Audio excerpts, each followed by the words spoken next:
Which profession is going to get wiped out in the next 5 to 10 years? I used to do court transcription, not stenography. Basically, I download an audio file and type what's spoken in the courtroom verbatim, within style rules. The industry has been trying to implement speech-to-text software for years, but it's been too crap up until very recently. I've since upskilled to an editor where instead of typing manually I correct the generated transcript.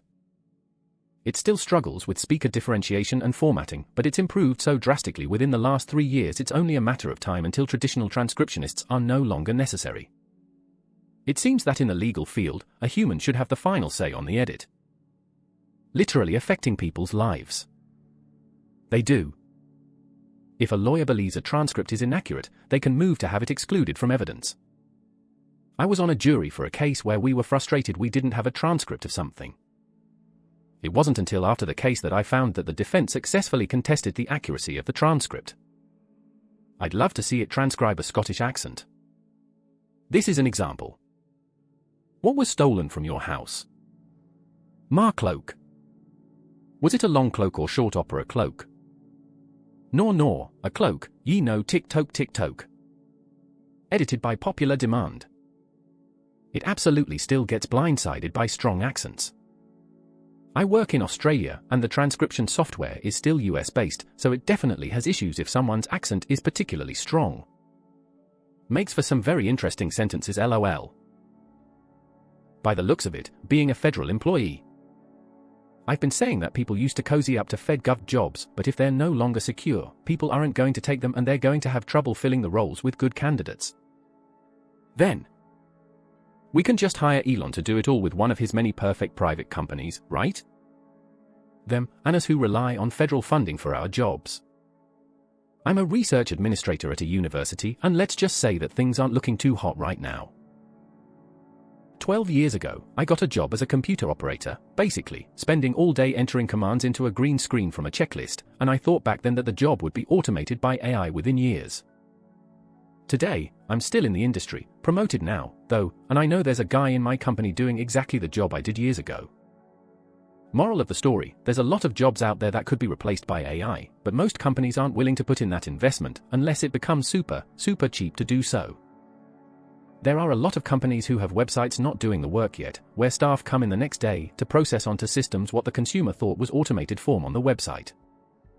We are a long way off AI everything. AI won't cut your hair, put up scaffolding, look after kids or old people. Most jobs you deal with people or materials are safe. People love human interaction, and I still get phoned at work to answer the most mundane questions. Teach your kids lots of skills, but above all to be good people. If you have that covered, you will always work. Journalist apparently. AA would correct this to journalism or journalists. Billionaires killed journalism, it wasn't RE. Journalism OS more important than ever with all the misinformation. The trouble is finding good journalists hosted on an ethical platform. The problem is we created a society where there's no money to be made in ethical journalism. Really hoping to see real estate agents disappear in the near future. Throw car salesmen in while we're at it. About 10 years ago there were similar questions being asked, and a common answer was truck driving. People thought that driverless trucking was going to happen soon. I put a significant chunk of my investment money into places working towards this tech. Thankfully Volvo stock has done okay since then, but most others I've long since bailed on. It feels like we are no nearer to the driverless trucking tech taking over than we were back then. So whatever the popular answer here is, I won't believe it, and I won't be making stock picks based on it. I think self-driving trucks are as far as they're going to go for a while. The lane keep assist is very impressive as of right now. I can let go of the steering wheel in rush hour traffic in LA and the truck will stay in the lines just fine on its own. However, when the snow and ice come into play you can no longer see the lines, and that's where self-driving trucks go out the window. Any sort of translation work. Which is a shame, because it's very obvious to me that big shops like Netflix are relying on automated translation services. Because it's shit. Their translations are shit. You hear me, Netflix? Your subs are dog's hit. No, Netflix doesn't hear you. Retirement. I work as a master control operator, basically one of the people that monitors and edits the playlists that send TV programming to air. We monitor for graphics, closed captioning, audio, video, and also serve as emergency recovery if the video or audio goes haywire. We also roll the commercial breaks for any live programming like the news or sporting events. We recently started using a new on-air system that has some strange kinks in it when it comes to live programming and doesn't seem to be designed for rapid in-the-moment adjustments. When we asked the engineers about it, they said they designed the program with stations that do not have a live operator in mind. The program also has auto-recovery options to save air if it senses an upcoming item has no CC, audio, or too much black video. If a spot fails for any reason, the system sees how long the upcoming outage would be and auto-fills it with pre-approved promos and graphics. It's already pretty standard in the industry that many TV stations are basically shadow stations that follow a main broadcast station, and when the main rolls a commercial break, the secondary takes that trigger and rolls its own break along with it. So all that combined, I have a strong feeling the purpose of this new system is to bug test and design an on-air program that can basically run and recover itself while following a mother station. You could then have a dozen or more stations all following the lead of one main station, which could eliminate like 90% of operators, the only ones remaining being those who monitor those dozen stations at once and do quick fixes for any stations that miss a trigger or have a random glitch. I don't think live TV could realistically be fully automated in a decade, but the amount of hands needed to do it will get smaller by the day.